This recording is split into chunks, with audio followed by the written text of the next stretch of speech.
सास के इन्हीं बातों के कारण तो बहू सास की इज्जत नहीं करती। नेहा ऑफिस से आने के बाद शाम के समय रसोई में चाय बनाने के लिए चली तो उसकी सास निर्मला उससे बोली, बहू थोड़ी देर आराम कर ले, चाय मैंने बना दी है।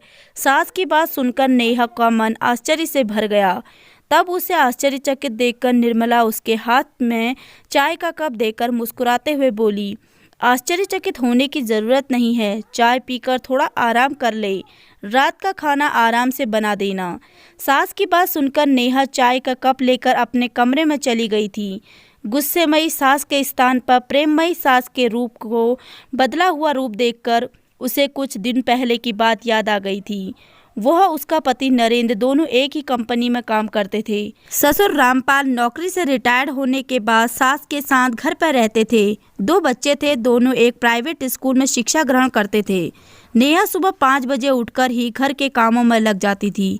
9 बजे तक वो सारा काम खत्म करके उसके बाद ऑफिस चली जाती थी। ऑफिस के आने के तुरंत बाद रसोई का शाम का चाय बनाने के लिए घुस जाती थी और नरेंद्र आराम करने के लिए बिस्तर पर लेट जाते थे।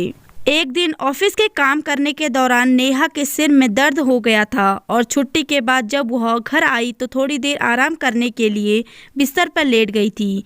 अभी उसकी आंखें लगी भी नहीं थी कि तभी निर्मला ने आवाज़ देते हुए बोली, बहू आज चाय नहीं मिलेगी क्या? यह सुनकर नेहा बोली, मम्मी जी आज मेरी तबीयत ठीक नहीं है, थोड़ा देर आराम करती हूँ, उसके बाद बना दूँगी।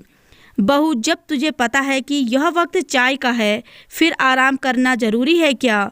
निर्मला ने थोड़ी गुस्से से कहा। तो उसकी बात सुनकर नेहा का मन दुखी हो गया था क्योंकि ऑफिस से आ जाने के बाद वह कभी भी आराम नहीं करती थी और उसके पति ऑफिस से आने के बाद आराम करने के लिए तुरंत बिस्तर पर लेट जाते थे। आज उसकी तबीयत खराब थी इसलिए वह आराम करने के लिए कमरे में चली गई थी। यदि निर्मला चाहती तो खुद भी चाय बना सकती थी या फिर नरेंद्र से कहकर चाय बनवा सकती थी, परंतु वह बेटा और बहू दोनों में भेदभाव करती थी।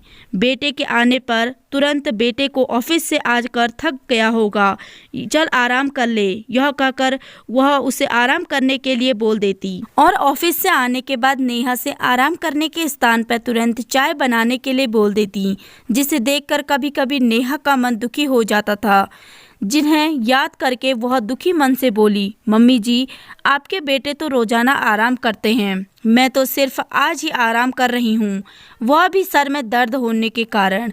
आज आप उनसे कह दीजिए चाय बनाने के लिए।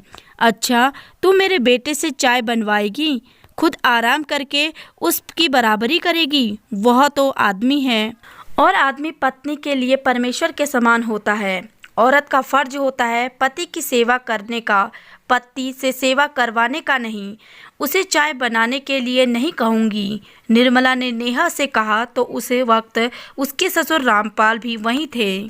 पत्नी की बात सुनकर वे गुस्से में बोले, बेटे बहू में इतना भेदभाव करना ठीक नहीं। यदि पति परमेश्वर होता है तो पत्नी भी लक्ष्मी और अन्नपूर्णा का रूप होती है।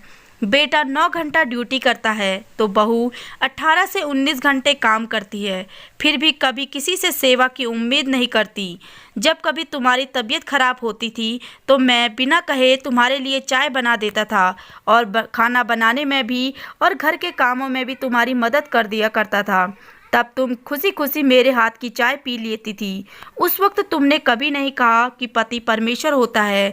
आज जब बहू के सिर में दर्द हुआ तो बेटे को दुख में पत्नी की सेवा करने की शिक्षा देने की बजाय उसके मन में भेदभाव का विष घोल रही हो। यदि बेटे को से चाय बनाने के लिए नहीं कह सकती तो खुद तो चाय बना सकती हो। बहू के आने से पहले भी तो तुम घर के सारे काम किया करती थी। अब दिन में एक बार भी चाय बनाने में तुम्हें शर्म आती है। तुमसे नहीं बनती तो मैं बना देता हूँ। मेरे लिए बेटा बहू दोनों बराबर हैं। सास की इन्हीं बातों के कारण तो बहू सास की इज्जत नहीं करती। पत्नी की बातें सुनकर निर्मला शर्मिंदा हो गई थी। वह नेहा से बोली, बहू तू आराम कर ले, मैं चाय बनाकर ले लाती हूँ और नरेंद्र को भी समझाऊंगी कि वह भी तेरे लिए चाय बना दिया करे और घर के कामों में तेरा हाथ बटाया करे। पति पत्नी दोनों को बराबर का दर्जा होना चाहिए। मैं अभी नरेंद्र को कहकर तेरे लिए डॉक्टर से पूछकर सरदर्द की गोली मंगवाती हूँ। सास की बात सुनकर नेहा के चेहरे पर मुस्कान आ गई थी। बहू, चाय ठंडी हो रही है, तूने अभी पी नहीं। सास ने नेहा से कहा तो नेहा यादों के झरोखे से बाहर आकर अपने ससुर को मन ही मन धन्यवाद देते हुए चाय पीने लगी थी।